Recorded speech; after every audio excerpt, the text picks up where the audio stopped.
اعوذ باللہ من الشیطان الرجیم بسم اللہ الرحمن الرحیم۔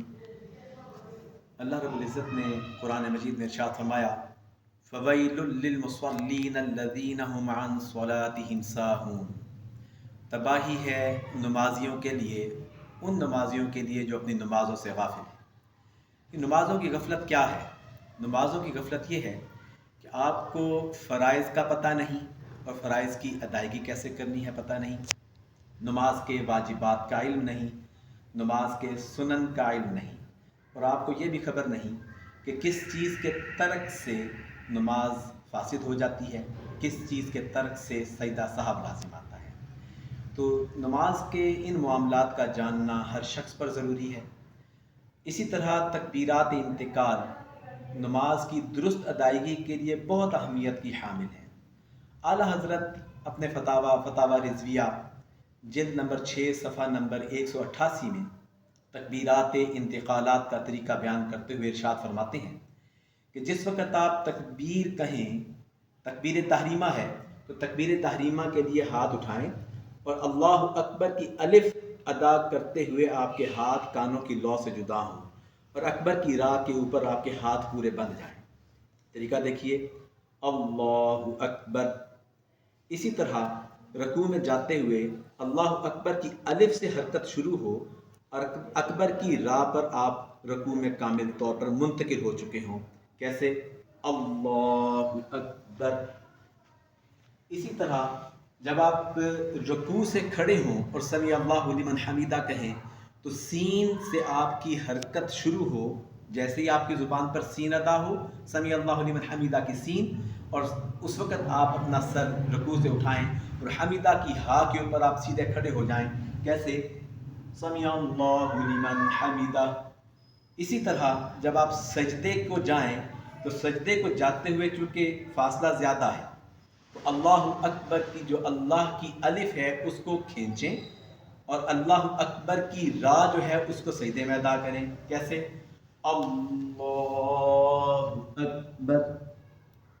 اسی طرح جب آپ سجدے سے سر اٹھائیں اس وقت بھی اللہ اکبر کی الف سے آپ کی حرکت شروع ہو اور اللہ اکبر کی را پر آپ کی حرکت ختم ہو۔ کیسے؟ اللہ اکبر۔ یہ تکبیرات انتقال کا درست طریقہ ہے۔ اب سجدے کے اندر جو چیز ہے وہ یہ 7 اعضاء کے اوپر سجدہ ہوتا ہے، دونوں ہاتھ، دونوں پاؤں، دونوں گھٹنے اور پیشانی اور ناک کی سخت ہڈی کا بیک وقت زمین کے اوپر پیوست ہونا۔ اگر آپ سجدے کے وقت اپنے پاؤں کی انگلیوں کے پیٹ کو زمین پر نہیں لگائیں گے تو یاد رکھیں وہ سجدے کا واجب ہے، وہ ادا نہیں ہوگا، تو سجدہ بھی ادا نہیں ہوگا۔ تو دیکھیے طریقہ کیا ہے سجدے میں جانے کا۔ جس وقت آپ سجدے میں جائیں گے تو آپ کے پاؤں کی 10 انگلیوں میں سے کم از کم 6، 3 انگلیاں ایک طرف، 3 انگلیاں ایک طرف، ان کا پیوست ہونا زمین پر لازم ہے۔ اگر وہ زمین پر پیوست نہیں ہوں گی تو آپ کی نماز ادا نہیں ہوگی۔ پاؤں کی انگلیوں کا پیٹ دیکھیں کہ کیسے وہ زمین پر لگا ہوگا۔ اللہ اکبر۔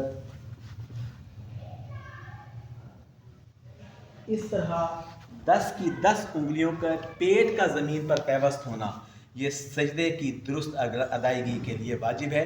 اگر آپ کی کم از کم 3 انگلیاں دائیں پاؤں کی اور 3 انگلیاں بائیں پاؤں کی ان کی پیٹ زمین سے پیوست نہیں ہوں گے، سجدہ ادا نہیں ہوگا۔ اگر اس سے ہٹ کے تکبیرات انتقال کہی جائیں جو کہ غلط طریقہ ہے، اور وہ کیا ہے، اکثر لوگ تکبیر انتقال تکبیر تحریمہ کہتے ہیں، امام حضرات یا مقتدی حضرات یا تنہا پڑھنے والے، وہ تکبیر تحریمہ اس طرح کہتے ہیں، اللہ اکبر، یعنی کہ کانوں سے لو سے ہاتھ اٹھانے کے بعد اللہ اکبر کہتے ہیں۔ اسی طرح رکوع میں جاتے ہوئے وہ غلطی کیا کرتے ہیں، بجائے اللہ اکبر کہہ کے رکوع میں جانے کے، رکوع میں جانے کے بعد اللہ اکبر کہتے ہیں، وہ غلط طریقہ ہے۔ وہ کیا ہے؟ اللہ اکبر۔ اسی طرح رکوع سے سر اٹھاتے وقت غلط طریقے سے جو سمیع اللہ لمن حمیدہ کہا جاتا ہے وہ کیا ہے؟ سمیع اللہ لمن حمیدہ۔ اور امام حضرات بہت زیادہ جو غلطی کرتے ہیں وہ کیا ہے کہ جب وہ سجدے سے سر اٹھاتے ہیں تو سجدے سے سر اٹھانے کے کافی دیر کے بعد جو ہے وہ اللہ اکبر کی تکبیر کہتے ہیں۔ دیکھیے، اللہ اکبر، یہ سب غلط طریقے ہیں اور درست طریقہ آپ کو میں شروع میں بیان کر چکا ہوں۔ اس سے احتراز کریں، اپنی نمازوں کو درست کریں تاکہ نماز درجہ قبولیت حاصل کر لے۔ بڑی مہربانی، جزاک اللہ خیر۔ السلام علیکم ورحمۃ اللہ۔